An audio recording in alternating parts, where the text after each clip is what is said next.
સમાચારમાં વાત ગીર સોમનાથથી કરીશું કે જ્યાં ડારી ગામમાં સરકારી યોજનામાં ગેરરીતિનો આરોપ ગરીબ કલ્યાણ મેળામાં આપવાની કીટ બારોબાર સગેવગે કરવાનો આક્ષેપ ટ્રસ્ટના પ્રમુખ પર 17.12 લાખની ઉચાપત કર્યાનો દાવો 391 ટૂલકીટ બારોબાર વેચી દેવાનો પ્રમુખ પર લાગ્યો આરોપ યુવા વિકાસ ચેરિટેબલ ટ્રસ્ટના પ્રમુખની કરાઈ ધરપકડ લાભાર્થીઓની ફરિયાદને આધારે કલેક્ટરે કરી કાર્યવાહી। ઉલ્લેખનીય છે કે 27 સપ્ટેમ્બર 2024ના રોજ ગરીબ કલ્યાણ મેળામાં લાભાર્થીઓને ટૂલ કીટ ન મળતા કલેક્ટરને ફરિયાદ કરાઈ હતી।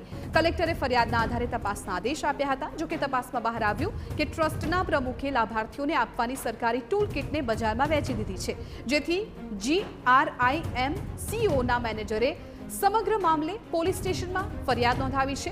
પોલીસે ફરિયાદના આધારે આરોપીની ધરપકડ કરી છે।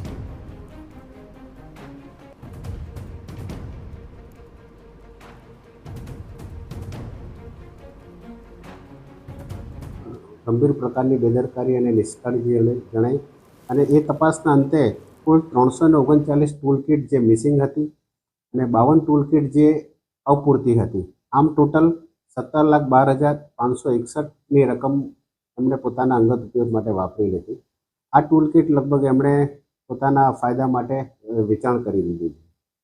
હાલમાં આ જે ટ્રસ્ટના પ્રમુખ છે જગદીશભાઈ, એને પોલીસે રાઉન્ડ અપ કરી લીધેલ છે।